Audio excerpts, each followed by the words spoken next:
രാജസ്ഥാനിൽ മുഖ്യമന്ത്രി നരേന്ദ്രമോദി നടത്തിയ മുസ്ലിം വിദ്വേഷ പ്രസംഗത്തിനെതിരെ കോൺഗ്രസ് നുണ പറയുകയാണെന്നാണ് കോൺഗ്രസ് അധ്യക്ഷൻ മല്ലികാർജുൻ ഖാർഗെ പറയുന്നത്.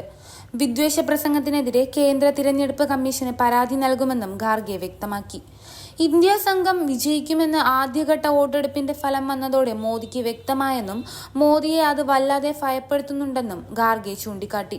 മോദിയുടേത് വിദ്വേഷ പ്രസംഗം മാത്രമല്ല, ജനശ്രദ്ധ തിരിക്കാനുള്ള തന്ത്രം കൂടെയാണെന്നും സംഘപരിവാറിന്റെ മൂല്യങ്ങളിൽ നിന്ന് പഠിച്ചത് മാത്രമാണ് മോദി ചെയ്യുന്നതെന്നും അധികാരത്തിന് വേണ്ടി കള്ളം പറയുകയും അടിസ്ഥാനരഹിതമായ പരാമർശങ്ങൾ പറഞ്ഞും എതിരാളികൾക്കെതിരെ വ്യാജ ആരോപണങ്ങൾ ഉന്നയിച്ചും RSS BJP ജനങ്ങളുടെ കണ്ണിൽ പൊടിവാരിയിടുന്നത് അവരുടെ പ്രത്യേകതയാണെന്നും ഖാർഗെ പറഞ്ഞു.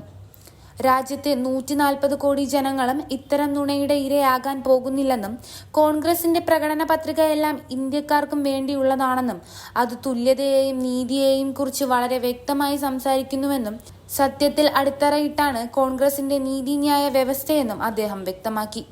ഗീബൽസിന്റെ രൂപത്തിലുള്ള ഏകാധിപതിയുടെ സിംഹാസനം ഇപ്പോൾ കുലുങ്ങി തുടങ്ങി.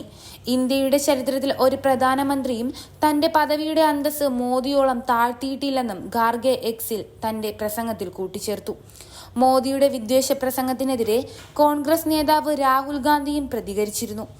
ആദ്യഘട്ട വോട്ടെടുപ്പിലെ നിരാശയിലുണ്ടാക്കിയ ഭയം കാരണം മോദിയുടെ നുണകളുടെ നിലവാരം വല്ലാതെ താഴ്ന്നുപോയെന്നും പ്രശ്നങ്ങളിൽ നിന്ന് ജനങ്ങളുടെ ശ്രദ്ധ തിരിക്കാനാണ് അദ്ദേഹം ശ്രമിക്കുന്നതെന്നും രാഹുൽ ഗാന്ധി പറഞ്ഞു. കോൺഗ്രസിന്റെ വിപ്ലവകരമായ പ്രകടന പത്രികയ്ക്ക് ലഭിക്കുന്ന വൻ പിന്തുണ ഒരു ട്രെൻഡായി തന്നെ ഇപ്പോൾ മാറിയിരിക്കുകയാണെന്നും രാജ്യങ്ങൾ ഇപ്പോൾ വിഷയങ്ങൾ അടിസ്ഥാനമാക്കി വോട്ട് ചെയ്യുമെന്നും തൊഴിലിനും കുടുംബത്തിനും ഭാവിക്കും വേണ്ടിയാണ് ജനങ്ങൾ വോട്ട് ചെയ്യുന്നതെന്നും ഇന്ത്യക്ക് വഴി തെറ്റില്ലെന്നും രാഹുൽ ഗാന്ധി ചൂണ്ടിക്കാട്ടി. രാജസ്ഥാനിലെ തിരഞ്ഞെടുപ്പ് പ്രചാരണത്തിനിടയിലാണ് നരേന്ദ്രമോദി മുസ്ലിം വിദ്വേഷ പ്രസംഗം നടത്തിയത്. കോൺഗ്രസ് അധികാരത്തിലെത്തിയാൽ രാജ്യത്തിന്റെ സ്വത്ത് മുസ്ലിംകൾക്ക് വീതിച്ചു നൽകുമെന്നും കടന്നുകയറ്റക്കാർക്കും കൂടുതൽ കുട്ടികൾ ഉള്ളവർക്കും നിങ്ങളുടെ സ്വത്ത് നൽകണമെന്ന് അംഗീകരിക്കാനാവുമോ എന്നുമാണ് നരേന്ദ്രമോദി ജനങ്ങളോട് ചോദിച്ചത്.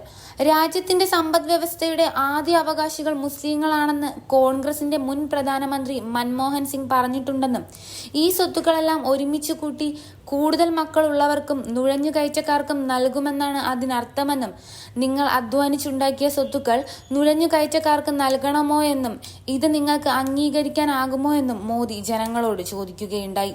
അമ്മമാരുടെയും പെൺമക്കളുടെയും സ്വർണങ്ങളുടെ കണക്കെടുത്ത് വിതരണം ചെയ്യുമെന്നാണ് കോൺഗ്രസ് പ്രകടന പത്രികയിൽ പറയുന്നതെന്നും മോദി തിരഞ്ഞെടുപ്പ് പ്രചാരണത്തിനിടയിൽ ജനങ്ങളോട് പറയുകയുണ്ടായി.